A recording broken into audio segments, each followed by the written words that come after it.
Buenas noches con todas y con todos los amigos y amigas presentes en este panel de nuestro encuentro anual de investigación, innovación y creación.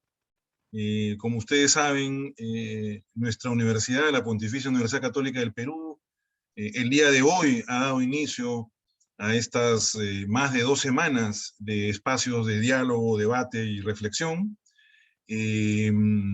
En esta oportunidad tenemos el gusto de tener un panel con colegas de nuestro Departamento de Economía que van a compartir con nosotros desde diferentes ángulos reflexiones sobre el modelo de desarrollo peruano, la estructura productiva, recursos naturales y la política comercial externa. Esto es un tema de importancia estratégica para el país. Creo que su importancia además va más allá y escapa a la coyuntura actual.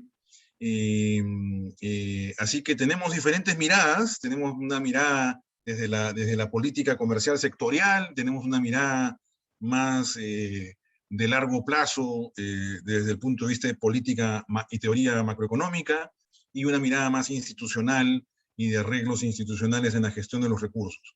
Sin más, le vamos a dar la palabra a nuestros invitados. Vamos a arrancar en primer lugar con el profesor José Carlos Orihuela. José Carlos va a dar una charla, una conferencia sobre repensando el modelo peruano de desarrollo basado en recursos naturales, para luego pasar al profesor Félix Jiménez, quien va a plantear los cambios en la estructura productiva del país, y terminamos con el profesor Alan Ferle, la política comercial externa y el modelo de desarrollo peruano.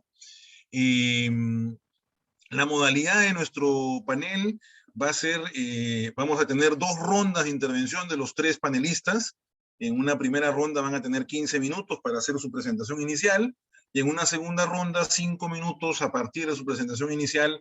Trataré yo de hacer alguna pregunta o algún pedido para completar la primera presentación. A partir de esa primera ronda de 20 minutos en total, abriremos una segunda ronda de comentarios entre los panelistas, preguntas y respuestas, diálogo entre los panelistas, para terminar ya con las preguntas de ustedes, que por favor las y los invitamos desde ya que vayan pensando en hacernosla llegar vía el chat del Zoom en la que estamos todos aquí presentes.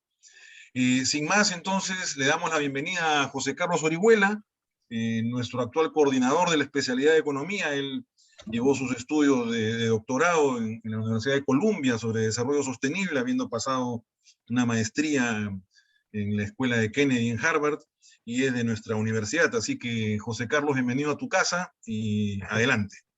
Gracias, Manuel. Muchas gracias.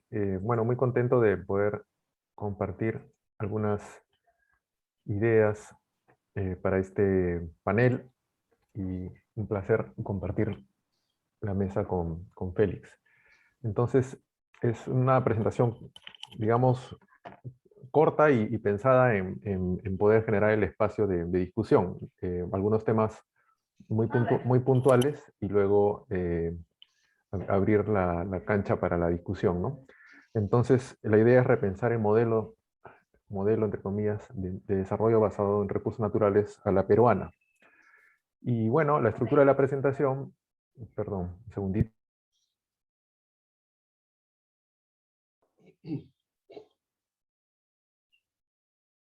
Ok, las complicaciones de la vida remota. Bien, la estructura de la presentación, 4 partes: la experiencia reciente, la historia larga, los límites y desafíos de esa experiencia nacional, y repensar el futuro, ¿no? Por ahí va la organización de la exposición. Y entonces primero pues revisamos el, entre comillas, milagro peruano, nunca más apropiado el entrecomillado.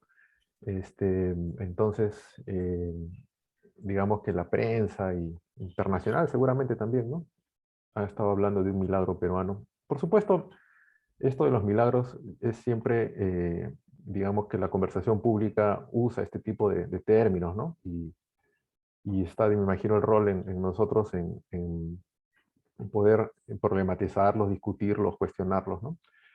Además que, mirado comparativamente, si se habla de un milagro peruano, habría también que hablar de un milagro boliviano, ¿no? Porque ahí están los dos países, Perú y Bolivia, acompañando ese crecimiento. Y entonces el milagro sería en base a qué, ¿no? El milagro sería en base a la Constitución del 93 o a la Constitución Plurinacional Boliviana. O a que ambos, Perú y Bolivia, tienen pues recursos naturales similares y digamos aprovecharon la ola. Y esa puede ser otra lectura, ¿no? Entonces no importa tu constitución, importan tus condiciones externas, sería un poco más la película, aunque por supuesto otros países con recursos de repente no les fue tan bien. En fin, el caso es que es parte de un momento internacional con un dinamismo que el nuevo ritmo lo ha marcado pues la economía china, como sabemos, y comparativamente América Latina, eh, eh, que es la columna que está después de México, ¿no? América Latina y el Caribe, comparado con otras regiones del mundo, pues en realidad no nos ha ido tan bien, ¿no? Somos pues un nuevo capítulo de una historia de repente un poquito más larga. Y es una historia, en el caso de la peruana, pues que tiene que ver con los precios y en fin, no vale la pena centrarnos mucho en esto, pero es solamente para decir las condiciones externas y por supuesto la estabilidad relativa y la posibilidad de que haya habido inversión y es un encuentro de las dos cosas, ¿no? No es solo que subieron los precios y ya, ¿no? Subieron los precios, pero tenía que haber producción para que se genere este dinamismo. Y no es solo eso, pero ciertamente eso dinamiza mucho y genera pues el flujo de crédito y el tipo de economía. Es una película que ya la hemos visto antes. Ahora en la segunda parte vamos un poquito sobre eso. Con lo cual el sector externo pues expandió la minería pero también una agricultura de, digamos, básicamente en la costa, ¿no? Y también ahí había una expansión importante. Y entonces esa es un poco la película que tenemos como sector exportador, este segundo cuadro. Entonces eso, claro, el milagro peruano se dice, ¿no? Pero visto en historia larga, pues es en realidad como un capítulo reciente de una historia larga en la cual hay pues este estilo de desarrollo que ciertamente tienes esta locomotora externa, pero a diferencia de otros países es una locomotora diversificada. Entonces, si bien el crecimiento es volátil como en toda América Latina, de repente no es tan volátil como en otras partes por esta existencia de más de una forma de crecer.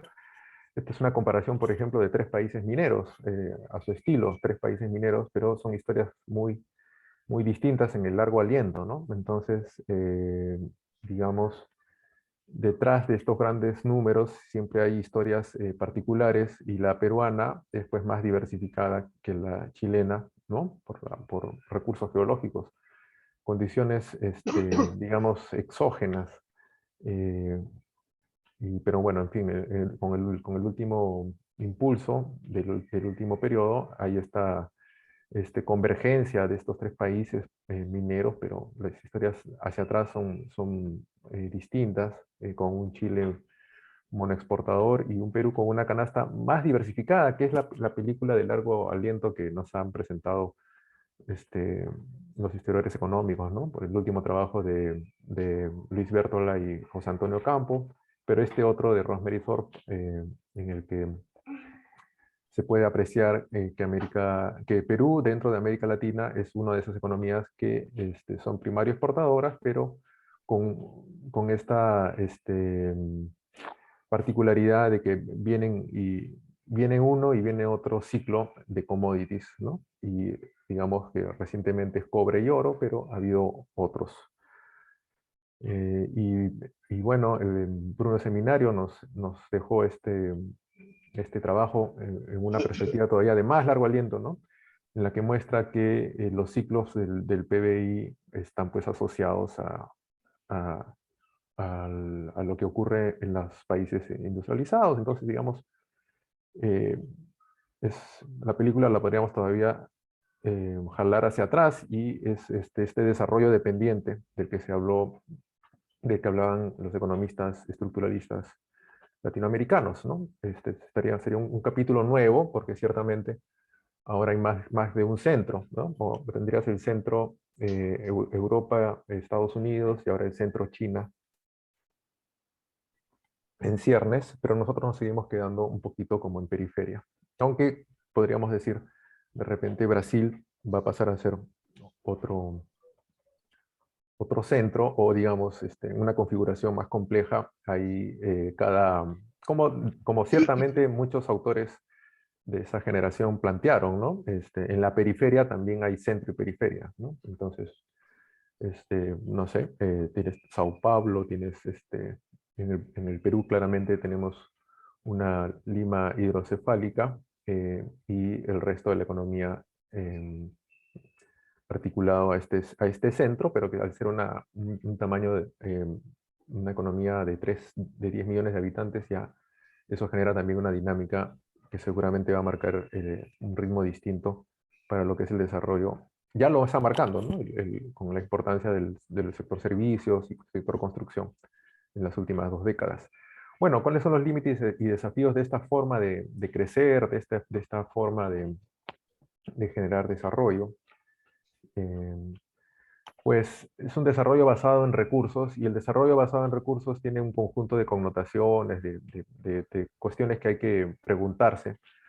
Aspectos desde la cuestión macroeconómica, de la em, exposición a la crisis de balanza de pagos, ¿no? Y ciertamente cada dimensión, la macroeconómica, la microeconómica, la ambiental, podríamos decir con tono optimista que la respuesta es tener buenas instituciones, y habría que, el desafío estaría por transformar el desafío en oportunidad y crear la institucionalidad adecuada. Esa sería un poco la respuesta del sí se puede, ¿no? O sea, no verlo tanto como, es una maldición, sino que cada maldición podría tener una capacidad de respuesta. Se podría desarrollar, ¿no? Así como se ha aprendido con la macro, por ejemplo, a tener fondos de estabilización y tener reservas. De la misma forma, se podría pensar en otras soluciones. Pero en realidad solamente hay consenso en esta cuestión macro, ¿no? De tener esta capacidad de hacer política contracíclica, que ya de por sí ya es un avance, ¿no? Respecto a la película larga. Pero para otras cuestiones más asociadas, por ejemplo, a la diversificación, ahí no ha habido tanto consenso, ¿no? Ha habido apenas un desarrollo discursivo reciente, cuando con el gobierno de Humala se planteó que había que hacer diversificación, y eso, pero no pasó más de una propuesta, digamos, a nivel de discurso, y ciertamente generó una reacción, y ahora estamos en un momento en el que se pensaría que podría haber sido o sería una oportunidad para repensar políticas de diversificación productiva y qué sé yo. Pero esos son solo 2 aspectos, el macro y el micro, y luego hay otras cuestiones, ¿no? Porque el desarrollo basado en recursos nos lleva a pensar en la dimensión de la sostenibilidad del crecimiento, ¿no? Que no es solo, al final del día, el crecimiento, la variación del PBI no es sino un indicador de que se está generando un ingreso, pero ¿qué activo genera ese ingreso, ¿no? Entonces, el desarrollo basado en recursos tiene esta particularidad de que conceptualmente lo podemos pensar como un desarrollo empobrecedor, en el sentido de que estamos creciendo mediante la venta del activo, ¿no? Entonces, vendemos, generamos PBI, pero ya no tenemos activo, ¿no? Ese oro que sale, ese cobre que sale, ya no regresa más, vendiste el activo. Entonces, conceptualmente es un crecimiento empobrecedor, y esto no es nada, digamos, teoría así heterodoxa, esto es economía neoclásica, ¿no? De crecimiento. Entonces, crecer en base a recursos no renovables demanda pensar en cómo se reinvierte la renta de los recursos, ¿no? Entonces, ese es ahí un desafío importante.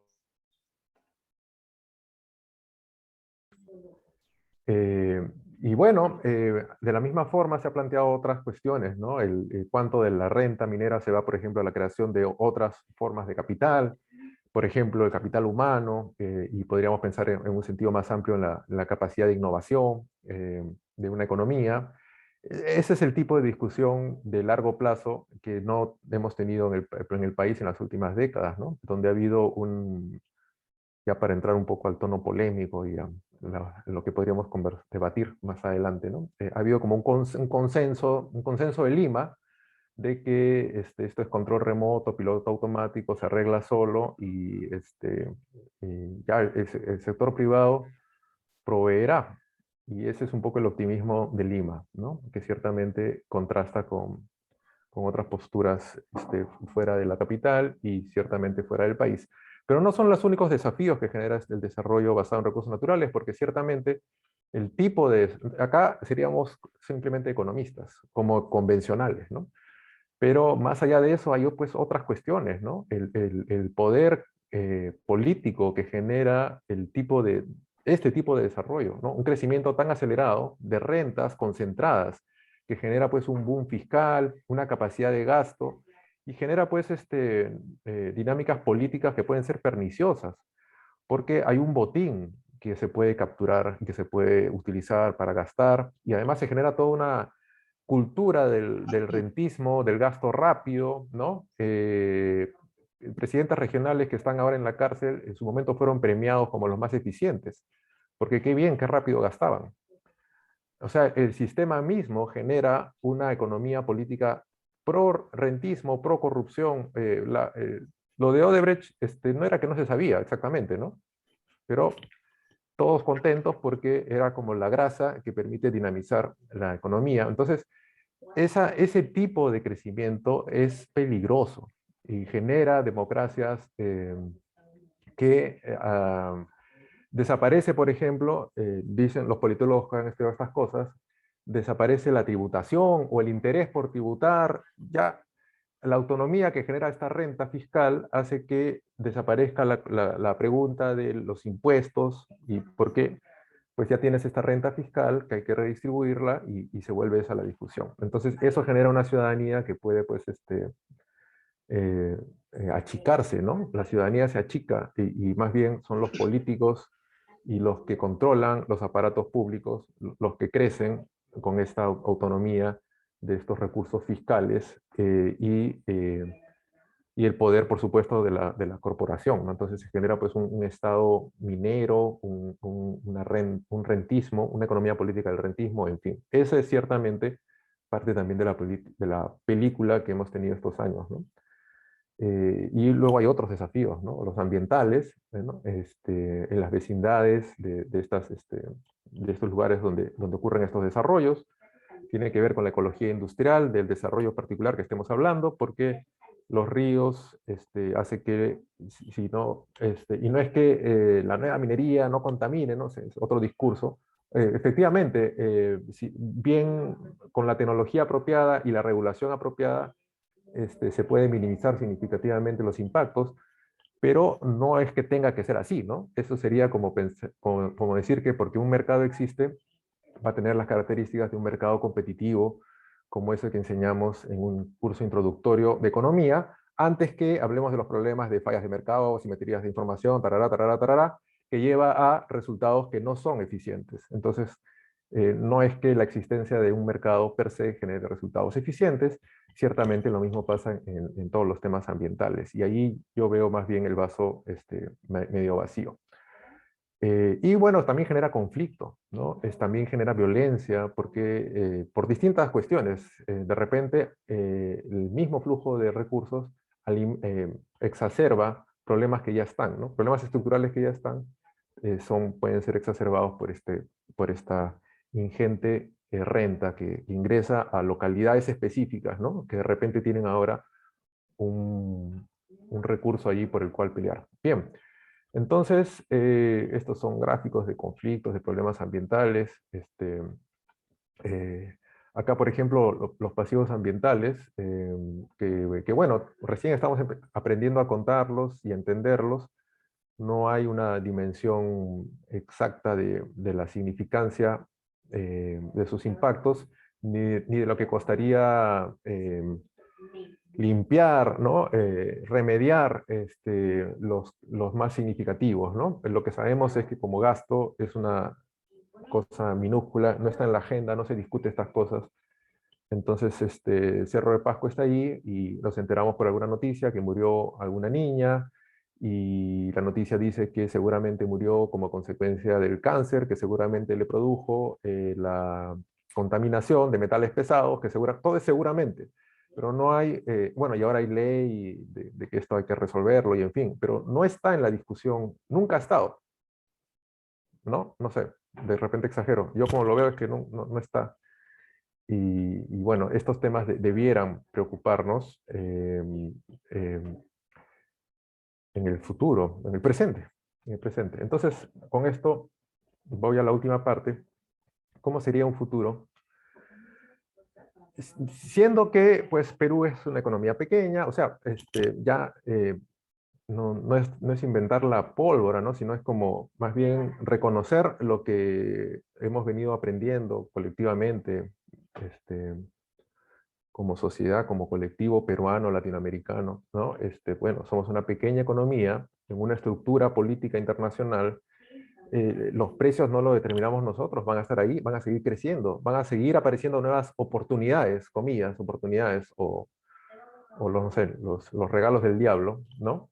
Porque aparecerá, no sé, litio, aunque parece que no es tan importante lo que tenemos allí en Puno, pero igual genera toda una imaginación, ¿no? Ah, mira, hay litio, y entonces hay que hacer como Bolivia, y va a aparecer. Y dice, bueno, no, pero está mezclado con uranio, entonces no se puede. Pero bueno, a futuro aparecerá una tecnología que diga que sí se puede, o se descubrirá otra cosa, o quién sabe. O igual hay cobre, hay mucho cobre, va a haber mucho oro, va a seguir habiendo minería. O sea, eso. Y entonces, ¿qué tipo de desarrollo tendremos a un futuro, ¿no? Porque debería venir una nueva ola, ¿no? Entonces es como si estuviésemos a punto de ver una nueva ola, aunque recientemente unas noticias de la quiebra de una constructora china parecen indicar algo, una pausa para esa nueva ola, pero en fin, que va a haber nueva ola, va a haber nueva ola, no sabemos cuándo, ¿no? Entonces hice esta listita de cómo pensar mejores escenarios futuros, ¿no?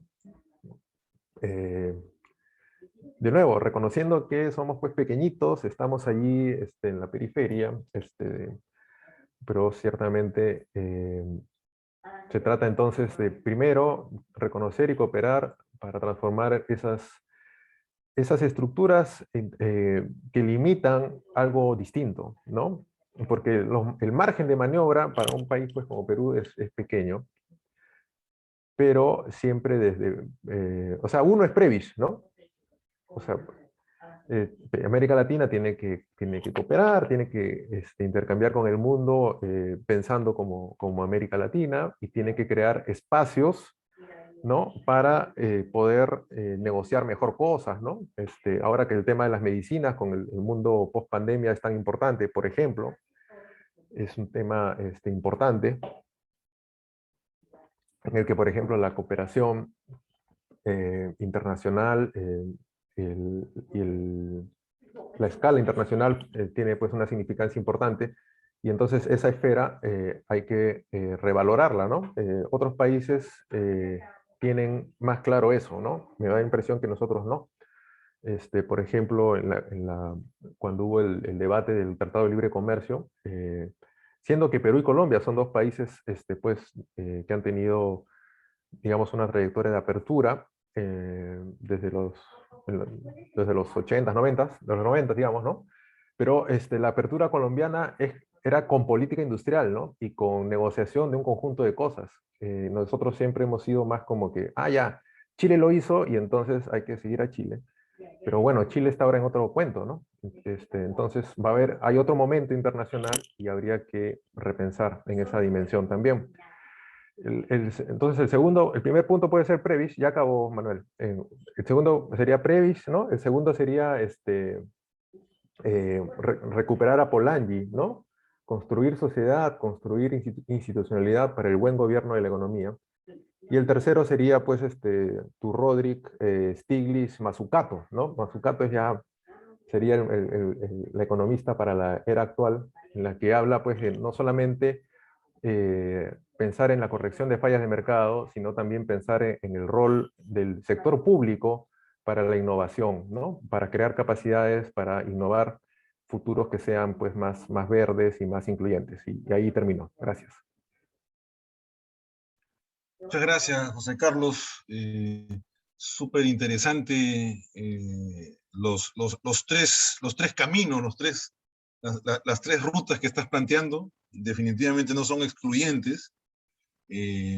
Ahorita seguramente con la presentación de Félix y de Alan vamos a poder conversar.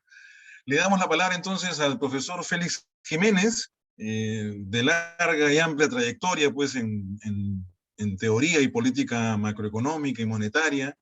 Como ustedes saben, él hizo sus estudios de posgrado en el New School of Social Research en Nueva York y antes en el Colegio de México, así que le damos la palabra para que presente su ponencia sobre cambios en la estructura productiva. Bienvenido, Félix, buenas noches. Muchas gracias, Manuel. Muchas gracias a los que han organizado este evento. Realmente es un placer compartir este panel con José Carlos y con Alan Ferli. Me gustó mucho la presentación de José Carlos. La voy a comentar al final y en palma creo con lo que yo voy a presentar.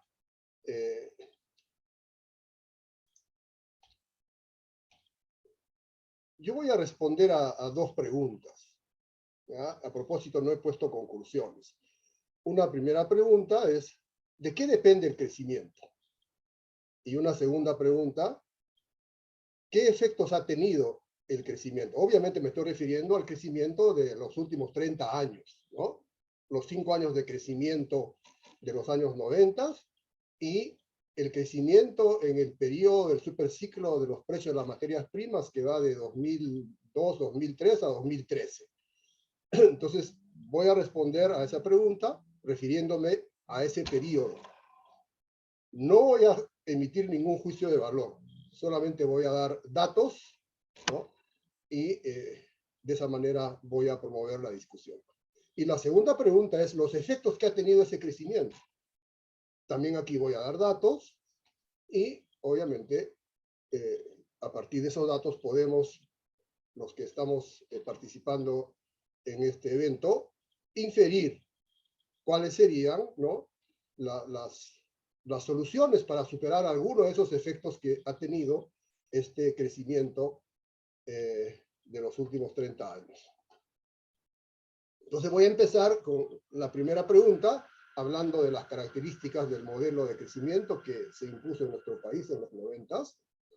Este gráfico ilustra ese modelo. Hay un motor externo, que es el crecimiento de la demanda externa y el aumento de precios de las materias primas, en el caso de nuestro país fundamentalmente de los minerales. Ese crecimiento de la demanda externa da lugar al crecimiento de las inversiones extranjeras, al aumento de las exportaciones, sobre todo tradicionales, al endeudamiento interno o al crédito, que también va a impulsar el crecimiento, todos estos factores de la demanda agregada. Ese crecimiento de la demanda agregada va a impulsar el crecimiento del PBI, pero fundamentalmente por el lado de los bienes no transables. Y vamos a ver cómo este crecimiento que impulsa fundamentalmente, no digo que exclusivamente, el crecimiento de los no transables va a desindustrializar al país. Y eso va a generar, ¿no? una distribución más desigual del ingreso. Y el crecimiento puede seguir, esto puede ser un círculo virtuoso, digamos, si es que sigue habiendo crecimiento de la demanda externa. O sea, si hay crecimiento de la demanda externa, si eso ocurre periodo tras periodo, entonces el círculo continúa. Pero, desafortunadamente, como es un factor externo el que impulsa el crecimiento, ese motor externo, si se apaga, entonces se apaga el crecimiento de nuestra economía. Este crecimiento es primario exportador. Hay que decir que este crecimiento es distinto al modelo exportador de los países del Asia. A veces se confunde, ¿no? En la discusión, sobre todo periodística. ¿Por qué es distinto? Porque este crecimiento no desarrolla mercados internos. En segundo lugar, hace énfasis en el minimalismo estatal y postula que los países, como el nuestro, que tienen recursos naturales, comercian porque tienen distintas especializaciones. O sea, los países en general comercian porque tienen distintas especializaciones. Y el nuestro tiene, ¿no?, una ventaja natural, que son los recursos naturales. Entonces se especializa en la producción y el comercio de estos bienes naturales, ¿no? Porque, digamos, según esta concepción, cada uno va a producir y vender lo que sabe hacer relativamente mejor. Y como tenemos una ventaja natural, eso es lo que producimos y eso es lo que vendemos. Por otro lado, este modelo de crecimiento fomenta una competencia internacional espuria.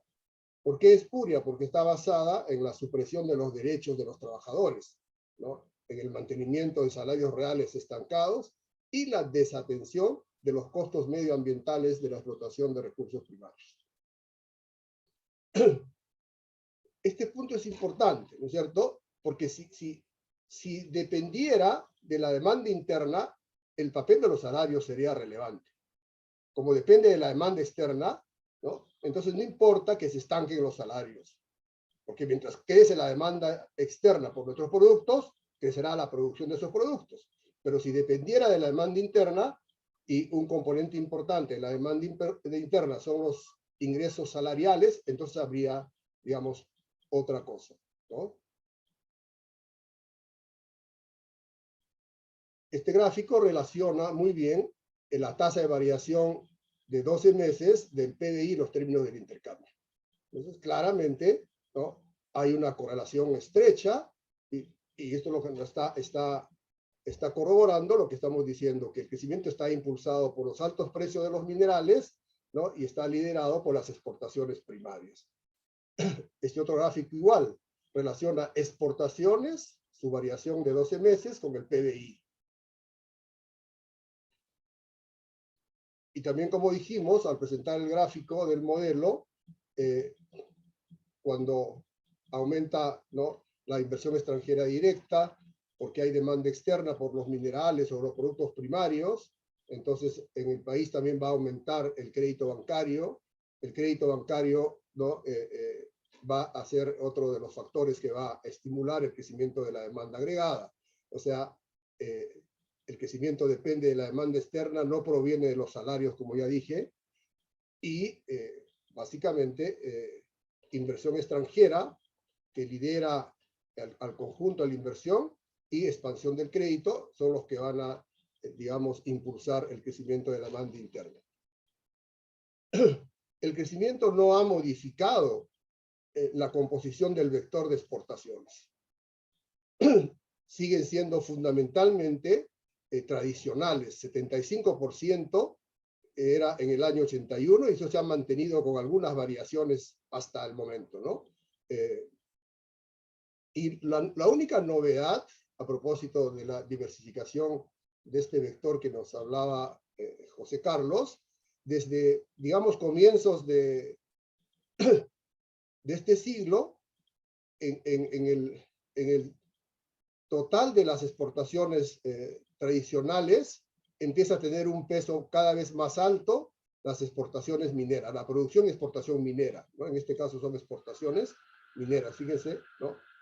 Empieza a tener predominio en el total. O sea, estamos, digamos, relativamente especializados en exportaciones mineras, ¿no?, y especializados, ¿no?, absolutamente en exportaciones tradicionales, ¿no? Es decir, las exportaciones no tradicionales, que serían las exportaciones de productos con transformación, es decir, manufacturados, han fluctuado de 21% o 20%, en algún momento han llegado hasta cerca de 30%, ¿no?, y después han caído otra vez a 23, 24%.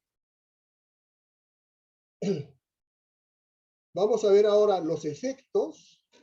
¿Cuáles son los efectos de ese crecimiento basado en recursos naturales? Es desindustrializado. ¿Qué significa esto? Que la participación de la manufactura en el crecimiento o en la generación del PBI disminuye. Disminuye de manera notable, ¿no? Miren el gráfico, ¿no? Desde los años 90 se cae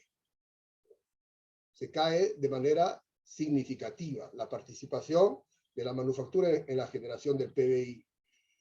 La participación del empleo en la manufactura, o sea, como sector empleador de la mano de obra, también se cae en este periodo de crecimiento basado en recursos naturales. Se cae. Fíjese el contraste con el periodo anterior, ¿no? Para entender lo que voy a decir más adelante, ¿no? Aquí crecía la participación, llegó, ¿no?, a superar el 18% del PBI. Después vino esa crisis de los años 80, ya sabemos, ¿no?, del último lustro, y empieza los 90 y el proceso de caída de esa participación continúa. Entonces,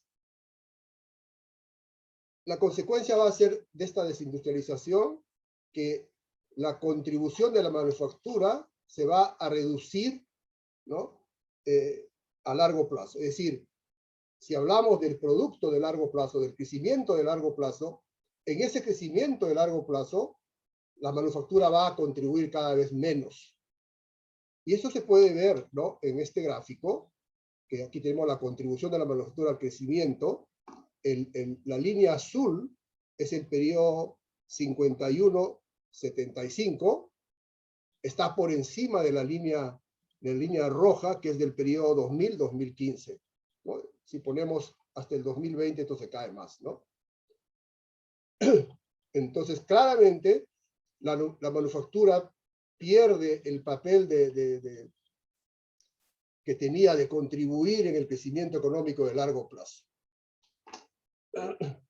Y si esto lo empalman con lo que dijo José Carlos, ¿no?, si el crecimiento basado en recursos naturales es un crecimiento empobrecedor, entonces, o sea, seguir, ¿no?, con un proceso desindustrializador, ¿no?, con una participación cada vez mayor del sector, de los sectores de servicios terciarios, lo vamos a mencionar más adelante, y explotando recursos naturales, ¿no?, tenemos un largo plazo que no es promisorio, ¿no? Bueno, no quería meter juicio de valor, pero ya lo dije. Entonces, y aquí está el efecto que acabo de señalar, ¿no? Este crecimiento nos ha llevado al mismo sitio. Es decir, hemos corrido mucho para estar en el mismo sitio. ¿Qué quiere decir? Fíjense, aquí hay unos datos del libro de Bruno Seminario y unos datos publicados por el INEI, ¿no? Bueno, están todos hechos de tal manera que se puedan comparar.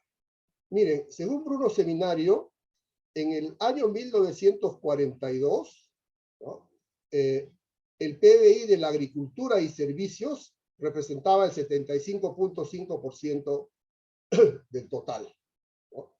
O sea, 75.5% del PBI correspondía a agricultura y servicios.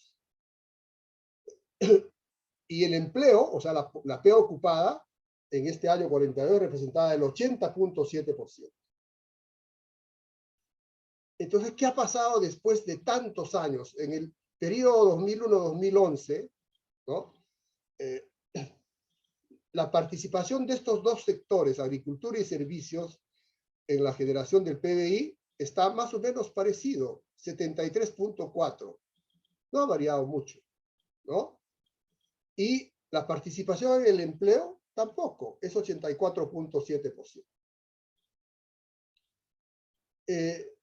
Esto no me lleva a recordar a Michal Kalecki, ¿no? Cuando a Kalecki le preguntaban cómo define el subdesarrollo, ¿no?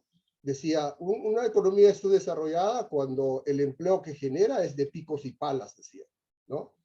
Y claro, entonces, si vamos al 42, el empleo era de picos y palas, o sea, la pega ocupada en agricultura era 62.5% del total, ¿no? Y la agricultura participaba con el 32% de la generación del PBI, ¿no? Ustedes restan a estos números de acá, y sacan la contribución de servicios, ¿no? ¿Y qué es lo que ha cambiado? Ha cambiado nada más la composición. Ahora, la agricultura va a representar en la generación del producto solo 8.5% en promedio en este periodo. Si alargamos hasta el 2019, ¿no? Se cae más esta contribución. Y su participación en el empleo baja a 30.7%. Si ustedes restan 30.7 al 84.7, esa diferencia grande corresponde a servicios. Entonces, si antes era un país subdesarrollado porque empleaba la mayor cantidad de empleo que generaba era de picos y palas, ahora la mayor cantidad de empleo que se genera, ¿no? Es empleo de bajísima productividad, ¿no? De bajísimos ingresos y que está básicamente en el sector servicios y también en el sector agrícola tradicional.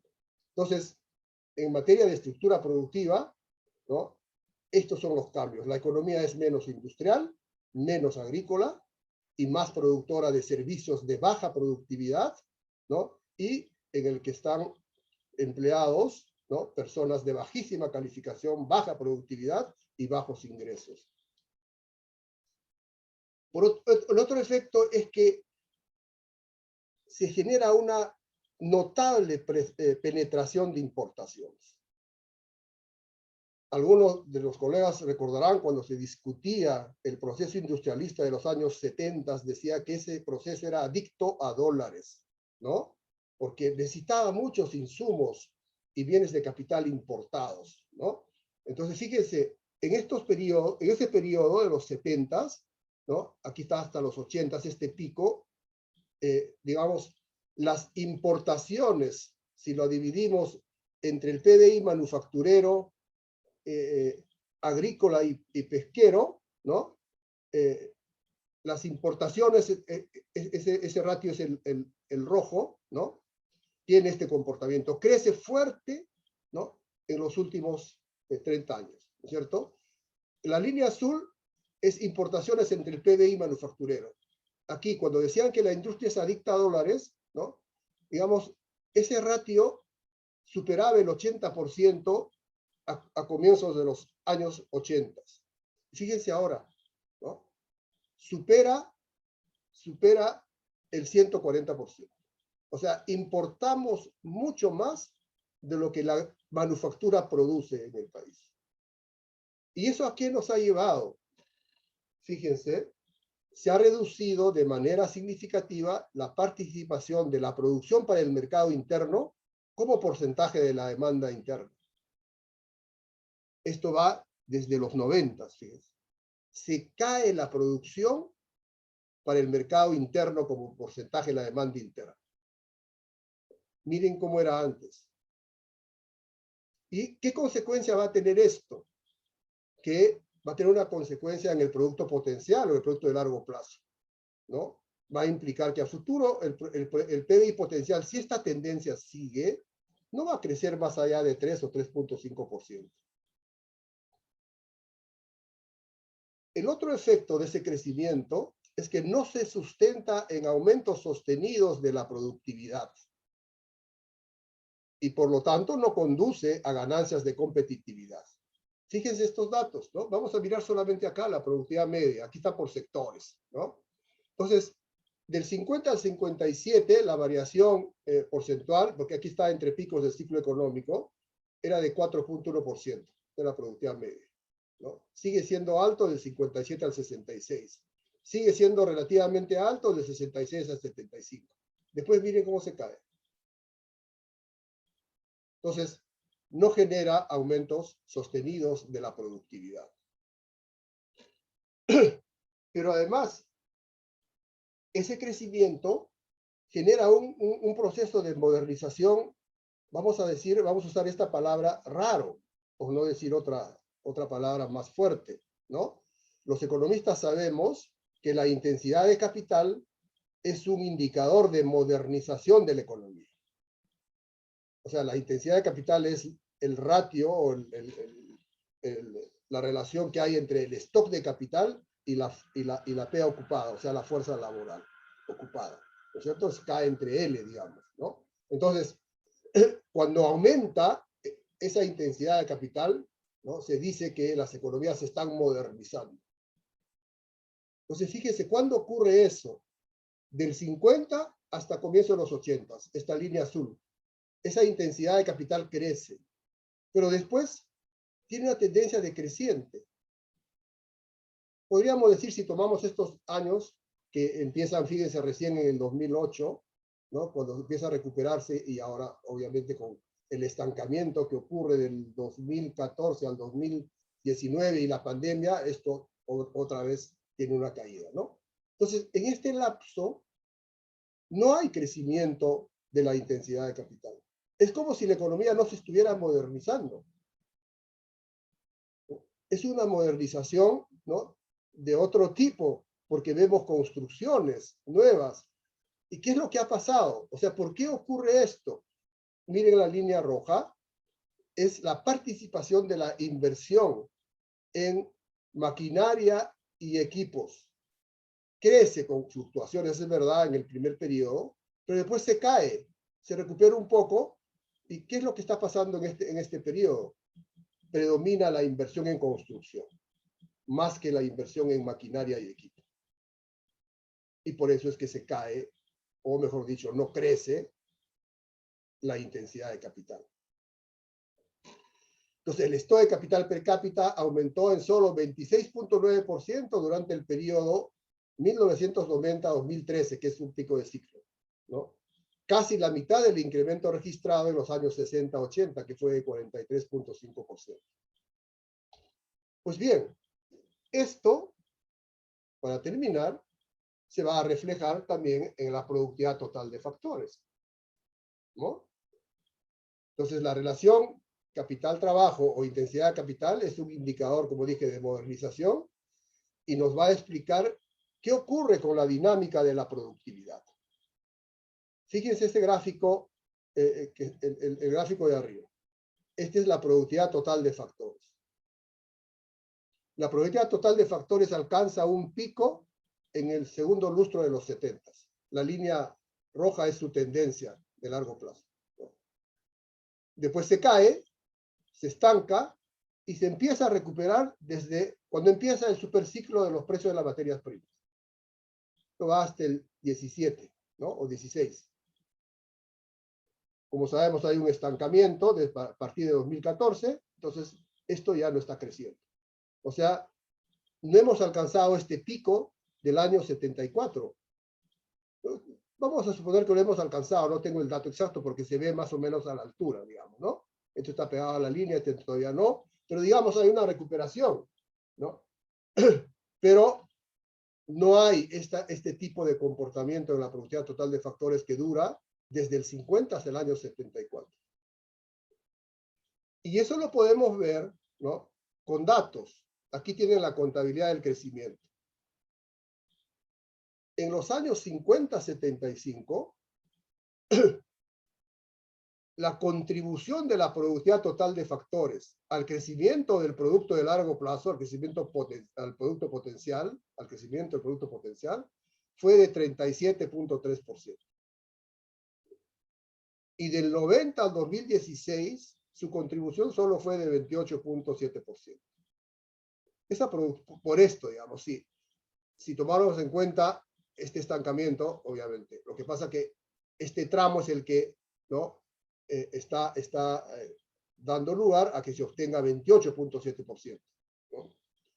Si actualizamos esta información y calculamos la contribución de la productividad total de factores hasta el año 2019, seguramente esto va a disminuir un poco, ¿no? Pero de hecho, en este lapso, del 50 al 75, la contribución de la productividad total de factores al crecimiento de largo plazo, ¿no?, es mucho mayor. Esa reducción relativa de la capacidad productiva per cápita, que es resultado del tipo de inversiones que se hace en nuestro país, va a explicar la existencia de un alto porcentaje de trabajadores informales, de trabajadores que tienen baja productividad y bajos ingresos, y que en cerca del 80% ahora están en empresas de 1 a 10 trabajadores, donde los ingresos mensuales, ¿no?, está por debajo de los 1.350 soles.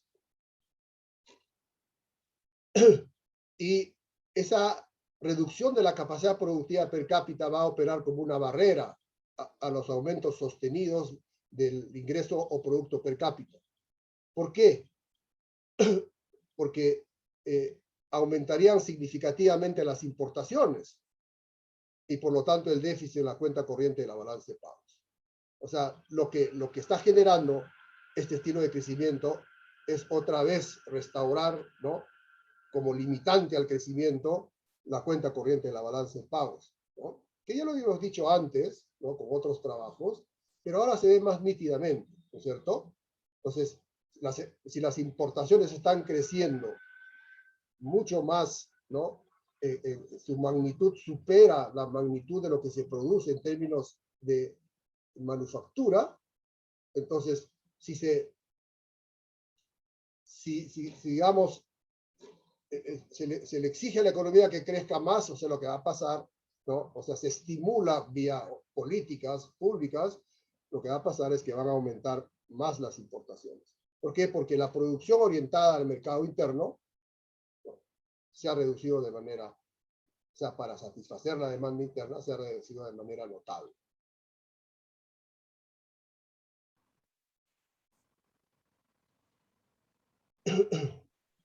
Con esto termino, Manuel. Muchas gracias, Félix. Con el temor de que me falte tiempo, pero bueno, si no estuvo o no estuve claro en algunas explicaciones. No, estuviste muy bien, Félix. Muchísimas gracias. Aprovechando que nuestro colega Alan Ferle no ha podido llegar, como les comentaba, tenía un evento en su curso de Economía en Integración, así que aprovechemos a José Carlos y a Félix. A mí me gustaría hacer una pequeña reflexión para cada uno, a ver si tienen una segunda ronda de unos 5 minutos, y luego pasar a los colegas, amigos, amigas que están en la reunión para generar un diálogo con José Carlos y con Félix, ¿no? Y bueno, una primera reacción inmediata, Félix, de lo que has presentado, serían dos inquietudes. Una primera es el concepto de servicificación, ¿no? Que como tú debes saber, el Fondo Monetario ha estado de alguna manera tratando de promoverlo como una especie de estrategia de modernización siglo XXI, ¿no? En reemplazo del modelo clásico de industrialización. No sé vamos, tú has mostrado además con contundencia que hay, desde el punto de vista de pesos relativos en PEA y en PBI, hay una servicificación dramática en el país. Pero eso no quiere decir que haya una modernización, ¿no? De hecho, hay una servicificación pauperizante o marginalizante, ¿no?, en condiciones precarias. Entonces, no sé si puedes compartir con nosotros alguna reflexión sobre esta narrativa que el fondo ha tratado de promover en los últimos años, no sé cuán popular sea, y tu opinión al respecto. Y la segunda tiene que ver con, aprovechando que están Efraín y José Tábara acá presentes, Efraín González, uno de los principales mensajes del libro de la economía incompleta, pues es que las brechas de productividad intersectorial no se reducen, ¿no? Efraín, además, sarcásticamente utiliza el comentario de que las dos reformas estructurales, ¿no?, burlándose un poquito del discurso de las reformas estructurales de los 90s, y adscribiéndole a las reformas cepalinas de los 60, 70s el título de reforma estructural. Efraín concluye que ninguna de las dos reformas estructurales resolvió el problema central de la economía peruana, que es la brecha de productividad intersectorial, ¿no? Entonces, no sé si sobre ese tema de la brecha de productividad intersectorial algo tienes que aportar. Y José Carlos, ya vemos que llegó Alan, después le pasamos la voz a Alan. Desde el punto de vista institucional, yo sé que da para más, pero tú planteaste varias dimensiones de ese cuadro de las múltiples dimensiones de la maldición, digamos, ¿no? En el tema ambiental, no solamente hay un tema de impacto, sino también hay un tema el ejercicio de la justicia, ¿no? La última coyuntura estuvo marcada porque el Perú no firmó el acuerdo de Escazú y sistemáticamente hay, pues, violaciones de derechos humanos. digamos, el gran avance que se ha dado en el sistema de gestión ambiental con los procesos de creación del SENACE, fortalecimiento de la OEFA, tú consideras, yo sé que es más fácil decir que no, pero tú consideras que estamos dando pasos hacia adelante en el ejercicio de derechos ciudadanos en esta necesidad de cambios institucionales. Y bueno, no sé, ¿qué posibilidades ves tú de que la minería o que la industria extractiva en general forme parte de un cambio institucional inclusivo, ¿no?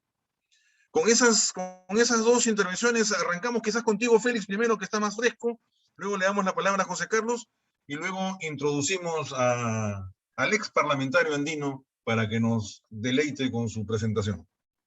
Muy bien. Excelentes preguntas, Manuel, ¿no? Dijiste que ibas a ir a la yugular, pero no fuiste, ¿no? Sí, existe pues esa, ¿cómo llamaría?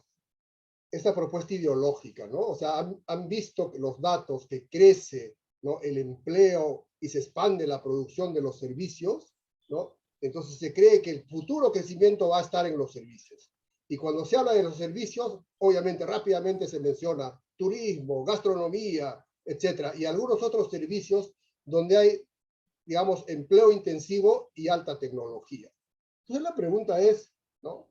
¿El país es un país desarrollado? La desindustrialización prematura, ¿no? En nuestro país se da en una situación donde los ingresos todavía son bajos, donde un alto porcentaje de la población es de baja calificación, ¿no? Y de bajísima productividad. Entonces, no es igual que en los países desarrollados que se están desindustrializando y se están, ¿no? Se está expandiendo el sector servicios. Es totalmente distinta la desindustrialización en nuestro país, ¿no? O sea, la expansión de los servicios no tiene las características que tiene la expansión de los servicios en los países desarrollados. Es una expansión de servicios porque las oportunidades de empleo decente se han ido reduciendo, ¿no? Y en esos servicios que se están creando son servicios con autoempleo, producción con autoempleo, con informalidad. Y por eso dije que el mayor porcentaje de la PEA ocupada está en las empresas de 1 a 10 trabajadores, ¿no? Eso con respecto a lo primero. Entonces, la salida no está por ahí. Eso no quiere decir que no se impulse el turismo. Eso no quiere decir que no se impulse la gastronomía. Pero, digamos, el futuro del país, ¿no? No está allí. Y sobre la brecha de productividad, efectivamente, ¿no? En el cuadro que puse ahí se notan las brechas de los sectores, ¿no? Se puede mostrar mejor con una tabla de insumo-producto. Pero lo que más me preocupa a mí, y es un trabajo que lo voy a terminar de acá a un mes, ¿no? Es lo que yo siempre he dicho cuando hablaba de temas de desarrollo. En nuestro país, aparte de la desarticulación intersectorial que hay en el país, ¿no? No hay conexión entre la demografía, la geografía y la economía. Entonces, utilizando la econometría espacial, yo estoy encontrando cosas realmente inverosímiles, ¿no? Es decir, tenemos regiones o departamentos donde hay un alto producto per cápita y el porcentaje de pobreza también es muy alto. ¿Y qué regiones son esas? Las mineras. Moquegua, por ejemplo.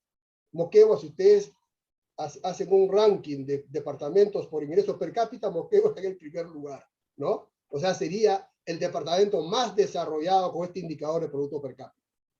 Pero es una región subdesarrollada, ¿no? Le quitamos minería y bueno, lo que está mostrando esto es que esta desconexión de la economía con la geografía se ha intensificado. Y por eso yo señalaba que este estilo de crecimiento no ha creado mercados internos, ¿no? Hablamos de fallas de mercado cuando uno sale de Lima, se va a Pampa Cangallo, se va, ¿no? a unas provincias del interior del país, de la Sierra y de la Selva, y hay mercados larvados, ¿no es cierto? ¿Qué fallas de mercado se puede hablar? No hay mercados dinámicos, hay que crearlos, ¿no? Hay que crearlos. O sea, las brechas de productividad se van a superar cuando se integra la economía a la geografía y a la demografía. Muchas gracias, Félix. José Carlos, una reacción a los temas que te planteé o una Sí, acotación no, dale, de Manuel. tu parte, ¿no? Sí, planteabas el tema de los avances que han habido en la, digamos, institucionalidad ambiental en el Perú, ¿no? Con la creación de organismos como SENACE, como OEFA, ¿no? Efectivamente, hay progreso, no se puede negar ese progreso. Quizás yo lo veo con ojos más escépticos en el sentido de que no se podía ir en la otra dirección. O sea, parte de lo que viene con el modelo, ¿no? De estar integrados y de buscar, digamos, la apertura y todo lo demás, es la condicionalidad ambiental que trae el comercio internacional. Entonces, por distintos mecanismos de la economía política internacional, Perú tenía que tener tarde o temprano legislación y organismo estatal regulador básico, porque necesitas verte verde. O sea, esa es una realidad del mundo como está hoy. Pero como sabemos, pues las corrientes en boga, las ideas, las palabras que se repiten, ¿no? Que son parte de un momento, se supone, como lo ambiental, pueden ser pues vaciadas de contenido y reinventadas. Eso es así porque el mundo es así. Y algo que le llamemos verde, pues puede tener N significados, ¿no? Entonces ahí está la pregunta es siempre cuán autónomo es este desarrollo. Y entonces ahí es más, creo, cuando se habla mucho de lo institucional, creo como economistas estamos muy en la agenda que nos marcó, pues, dar las normas y pensar en las reglas de juego y todo lo demás, pero ese pensar en las reglas de juego suele estar disociado de la discusión sobre el poder, por un lado, y por otro lado, de la capacidad estatal que requieres. Y no solo estatal, también puede ser social, pero digamos, de la capacidad organizacional que requieres para hacer cumplir reglas de juego. Entonces, de la misma forma, en el tema ambiental tampoco se puede hacer simplemente con reglas de juego, ¿no? O sea, con leyes que apruebas o con reglamentos. Necesitas un estado ambiental. Así como en su momento necesitaste un estado desarrollista y la experiencia mundial creo que lo dice así, no hay país que no se haya industrializado con algún tipo de soporte institucional del Estado, pero es Estado, ¿no? No es solo que se creó una regla de juego o se promovió alguna política, es aparato estatal. De la misma forma, lo ambiental no veo que no se pueda mejorar en una forma más sustancial si no hay un verdadero desarrollo autónomo institucional, ¿no? O sea, aparato estatal. Entonces, el hecho que se haya creado tan tarde y dividido, que tengas organizaciones una vez ex ante, una vez ex post, con información que no se cruza, todo eso ya genera una debilidad, ¿no? Entonces, tendríamos que pasar a un momento 2, como otros países que han pasado a un momento 2, están en un momento 2 más bien, en el que se han creado, por ejemplo, el Poder Judicial, hay tribunales ambientales, entonces se ha fortalecido también, no solo por el lado ejecutivo, también por el lado judicial. Entonces, desarrollo institucional es más que solamente, digamos, pintar la fachada verde, que creo que es lo que hemos estado, en gran medida, no solamente, por supuesto, ¿no? Pero en gran medida lo que hemos estado haciendo es pintar la fachada verde. Pero bueno, habrá que ver qué se inventa. Gracias. Ya después vemos, en una última ronda, vemos esto de cómo la minería puede formar parte de un modelo inclusivo en el futuro, ¿no? Eso es como pedirle a la U que sea campeón del mundo. Pero bueno. Eh, Bienvenido, Alan. Como tercer panelista tenemos al profesor Alan Ferle, que como ustedes saben ha sido pues, decano de la Facultad de Ciencias Sociales en el último periodo y también parlamentario andino hasta hace un año. Es coordinador, director de la maestría de biocomercio y con una larga trayectoria en estudios sobre comercio. Así que, Alan, un gusto tenerte, bienvenido. Habíamos dado a los panelistas un par de bloques de 15 y 5 minutos. Por temas de tiempo, creo que te vamos a dar a ti un solo bloque completo de 20 minutos para ya dar pie a la ronda de preguntas de los participantes. Adelante, Alan. Buenas noches. Muy buenas noches. Muchas gracias, Manuel. Un saludo a los estimados colegas del panel y a todos quienes nos acompañan en este foro. Reiterar las disculpas. Los lunes yo tengo sesiones de 6 a 9 de la noche, ¿no? Y en esta oportunidad, además, tenemos la última sesión del módulo internacional COIL que impulsa la DARI en la universidad y que en el curso contábamos con la participación del secretario general de la CAN, entonces no podía estar desde el comienzo, pero aquí estamos y vamos a tratar de hacer una presentación breve para no tomar mucho tiempo y poder hacer el intercambio final. Se planteó una presentación sobre la política comercial externa del Perú.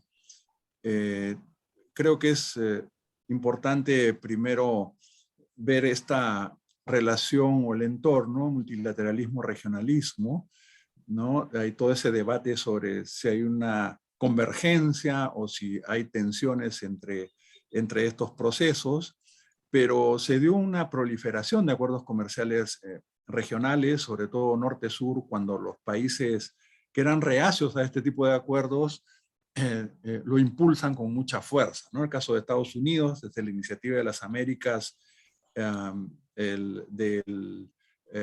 una zona de libre comercio desde Alaska hasta Tierra del Fuego, los TLCs que Estados Unidos planteó en el hemisferio y con otras regiones del mundo. Ese fue un motor de estos acuerdos. Después la Unión Europea, con la caída del muro de Berlín, la ampliación hacia el este, con los ex países socialistas, que también marca una dinámica adicional a la que ya se tenía con los países ACP y mediterráneos, ¿no? En tercer lugar, en el Asia, China, Japón y Corea impulsan un conjunto de acuerdos, primero en la región, donde solo ASEAN, el sudeste asiático, había tenido protagonismo, ASEAN +3, ASEAN +6, y se da este conjunto de dinámicas a nivel global. Con la crisis de la ronda Doha del desarrollo, esto se complementa con megaprocesos regionales, con el Acuerdo Transpacífico, el Acuerdo Transatlántico, ambos impulsados por Estados Unidos, y el RCEP impulsado por China.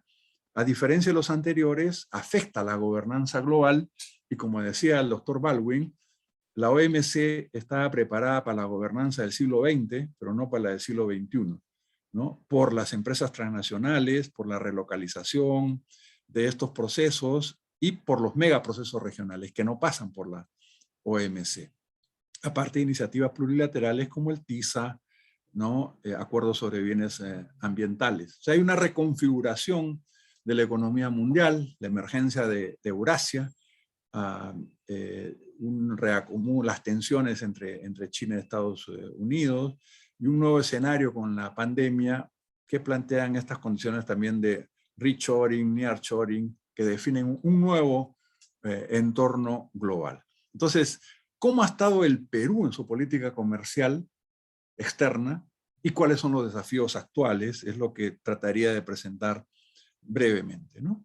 Diríamos que hay tres fases de esta política comercial externa. Una primera, con la apertura unilateral de los años 90, que buscaba esta estructura de precios relativos de equilibrio, entre comillas, que nos iba a llevar pues, a un crecimiento sostenido, liderados por exportaciones, la inversión privada, directa extranjera, con un rol importante en esa estrategia. En este proceso de apertura unilateral y de promoción de inversiones y de vía privatizaciones, quien impulsa esa política comercial es el Ministerio de Economía, ¿no? Y se crean organismos reguladores para promover la competencia y la propiedad intelectual, más concentrados en esta dinámica interna de apertura que es propiamente la política externa comercial, ¿no? Lo que sí se da es una adecuación de la normativa del Perú a la normativa multilateral de la OMC. Incluso textos de la OMC se toman literalmente en parte de la legislación nacional, y entonces hay una adecuación con esa apertura unilateral. Ese es un primer momento, una primera fase. Pero se combina una segunda fase,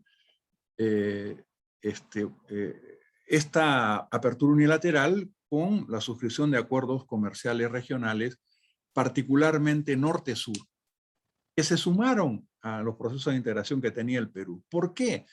Porque hasta ese momento solo estábamos en la comunidad andina, ¿no?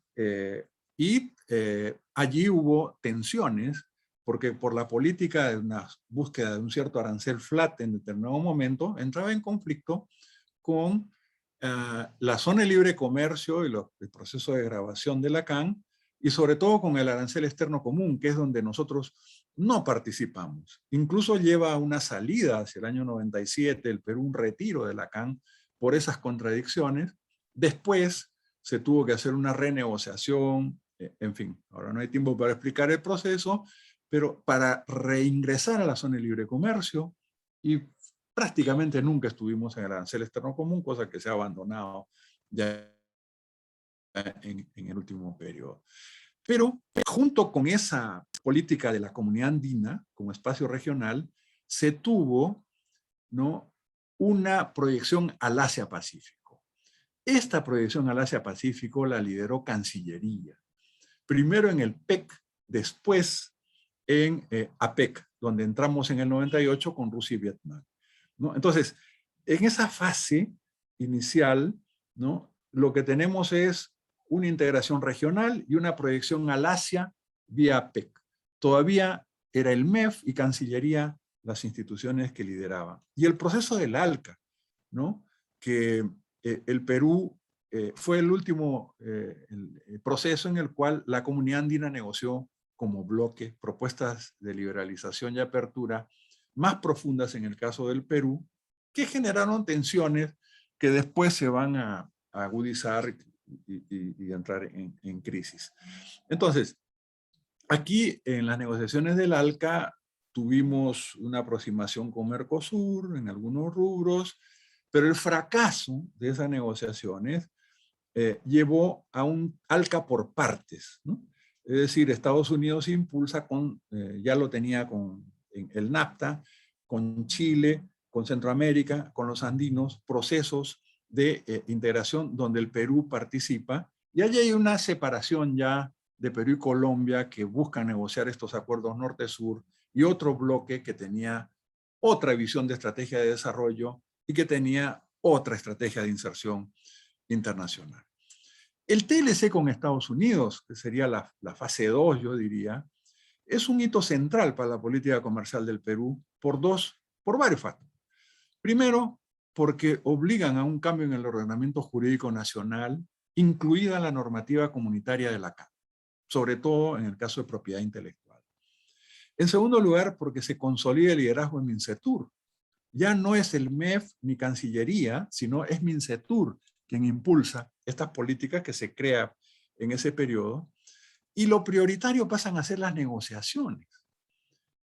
Porque el costo mayor, la eliminación de controles de precios, la reducción arancelaria, ya lo habíamos tenido con la apertura de los años 90. Entonces, se combinaba esa apertura unilateral ahora con la negociación de acuerdos norte-sur, lo que Deflin y Stavordal denominan nuevo regionalismo desde el BID. Ya no cualquier regionalismo como el regionalismo abierto de la CEPAL, no, sino un regionalismo que no solo adaptaba la normativa a la OMC, sino que ponía un seguro a las políticas de liberalización y apertura de los años 90 vía los tratados de libre comercio, vía los acuerdos norte-sur. Entonces, después se negocian otros, el de la Unión Europea, donde no hay tanta fricción u oposición como en algunos sectores generó el de Estados Unidos, con China, donde sí hubo preocupación de sectores industriales internos, el sector textil confecciones, metal mecánica, etcétera, pero no equivalentes a la oposición o movilización que se dio con el TLC con Estados Unidos. Y lo que se hace es completar, hay un doble proceso. Primero, como dije, había una polarización entre dos visiones distintas en la comunidad andina. Una, la de profundizar la apertura y la liberalización, y otra que la cuestionaba. Y en estos segundos forman además el ALBA y forman mecanismos alternativos a lo que consideraban procesos de integración neoliberales. La Alianza del Pacífico se crea para responder al ALBA. Y es la integración de los TLCs, es decir, los países que tenían suscrito TLCs con Estados Unidos, y con la Unión Europea, y buscan fortalecer esa integración y responder políticamente a lo que había significado el ALBA. Y a nivel global, se suscribe o se participa en la negociación del acuerdo transpacífico liderado por Estados Unidos. Entonces, a escala regional, Alianza del Pacífico, para frenar este regionalismo posliberal que Mota, Bella, Sanaúja, Tusi y otros definen, sino que a nivel global nos metíamos a un proyecto impulsado por Estados Unidos, que era el TPP, y consolidábamos o éramos funcionales a esa estrategia a nivel global. Después Estados Unidos se retiró, en fin, pero Japón lidera el proceso, y como ustedes saben, el Parlamento peruano en la víspera de su retiro aprobó en el Perú ese acuerdo. En Chile, pese a que ha tenido un liderazgo en ese proceso, no hicieron eso. Y se está debatiendo en la Asamblea Constituyente y a nivel nacional a ver qué van a hacer respecto a ese acuerdo. Y una tercera fase, que fundamentalmente tiene que ver con las políticas y el plan de competitividad y productividad. Es decir, o sea, se habían casi negociado ya con todo, falta con la India, falta con Rusia, se había completado con Australia, pero no se habían aprovechado esos acuerdos de libre comercio por falta de oferta exportable, y entonces la prioridad pasa a ser, por lo menos en teoría, ¿no?, esta de fomentar el plan y las políticas de competitividad y productividad. Y uno de los ejes es la oferta exportable diversificada, competitiva, etc. Nosotros hemos publicado críticas a este plan, observaciones, ahora no hay tiempo, pero lo que estamos diciendo es simplemente cómo fue concebida desde el Estado esa política comercial externa, ¿no? Entonces, ¿qué desafíos hay? Yo creo que primero, políticas y estrategias que mejoren efectivamente la competitividad y productividad del Perú, y los trabajos que ha hecho Félix, José Carlos y varios de ustedes, Manuel, en fin, tienen múltiples aportes en esa línea, ¿no? Se requiere también un balance integral de la implementación simultánea de los diferentes acuerdos, porque sectores que son ganadores en unos, como textil confecciones con Estados Unidos, son perdedores en otros, como con China, y así sucesivamente. Entonces, no tenemos ese balance, y necesitamos una política muy fina hacia el futuro, y sobre todo ver también procesos de integración y convergencia a nivel regional. El tema de las cadenas, ya no solo globales, donde estamos al inicio, en minería, con una serie de limitaciones, con una disminución de la complejidad de nuestras economías, sin mayor valor agregado, sino las cadenas regionales de valor, donde puede haber una complementariedad productiva con los países vecinos, con un conjunto de posibilidades que ahí están planteadas. Y no casarnos con una potencia en particular, sino fomentar lo que se ha denominado una suerte de no alineamiento activo, en términos de buscar cierto margen de autonomía en estrategias en ese sentido. Y por último, entonces, hacia esa estrategia de desarrollo sostenible, un eje es la nueva inserción internacional, pero creo que hay varios otros ejes, y hemos sacado un ensayo en esa línea. Implica la diversificación productiva, ¿no?, con economía verde, azul, naranja, agricultura familiar, una política de regulación que evite la concentración, uso y abuso de poder monopólico, política de ordenamiento territorial, las políticas de trabajo digno, que suscriban todos los acuerdos de OIT, por ejemplo, y estándares internacionales, laborales y ambientales, y un nuevo pacto fiscal que permita su financiamiento. Entonces, para terminar, simplemente decir que esa nueva inserción internacional, o esa política comercial externa, o esa política que fomente la productividad y la competitividad, no puede ser aislada, sino que requiere una estrategia integral y diferenciada como la que ustedes han estado planteando en este foro. Muchas gracias. Muchas gracias, Alan, y gracias por respetar el tiempo que nos da un espacio también para poder interactuar con los participantes. Si bien hemos invitado a todos a que hagan preguntas por el chat, ¿hay alguna reflexión acerca del salario y la dinámica en un momento que participó Félix y otra sobre los corredores estratégicos? Pero yo invitaría a los colegas, a las colegas aquí presentes a que si quieren hacer una pregunta a capela, somos pocos, así que no creo que habría dificultad a que tomen la palabra y formulen alguna pregunta, si es que alguien se anima. No sé si alguien solicita la palabra para darles, acá han hecho una pregunta en el chat. Adelante, hay una mano prendida. Adelante, José. Adelante, Pepe. Buenas noches. Bienvenido. Hola, buenas noches. Muchas gracias. Muy buenas las presentaciones. Los felicito, estimados colegas. Tengo una pregunta que va dirigida, bueno, las dos primeras presentaciones, lo de Félix y lo de José Carlos, ¿no? La referencia a la servitización, efectivamente, pues es un proceso distinto, ¿no? Ahora, empíricamente hablando, el crecimiento en muchos países va por el lado de una diversificación de los servicios, que es telecomunicaciones, todo lo que es economía digital, industrias culturales, vinculadas naturalmente al turismo, al desarrollo local, ¿no? Entonces, no estoy seguro qué sentido tiene para efectos comparativos con la dinámica del crecimiento, Félix, cuando tú presentabas agregar agricultura con servicios, considerando los radicales cambios en la composición del sector servicios, su diversificación, su complejidad. Yo leía el texto de la política industrial europea del año pasado y plantean dos ejes fundamentales, ¿no? El primero es la digitalización y el segundo es la economía verde, ¿no? O sea, son los dos ejes que enfatizan con mucha fuerza, ¿no?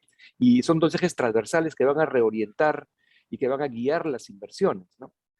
Aprovechar todo el potencial que las nuevas tecnologías ofrecen, justamente para, no solamente parecer verde, sino para realmente asegurar una reducción significativa de la, digamos, de la contaminación, de la destrucción de los ecosistemas, etcétera, ¿no? No sé qué reflexión te merece eso, Félix. Eso empata naturalmente con lo de Mazzucato, que comentó también José Carlos, un rol mucho más fuerte del Estado. Esta pandemia, y con eso termino, ha puesto en evidencia cuáles son las actividades esenciales, ¿no? Sectores como salud, como educación, agricultura, ¿no? Van a jugar un rol fundamental.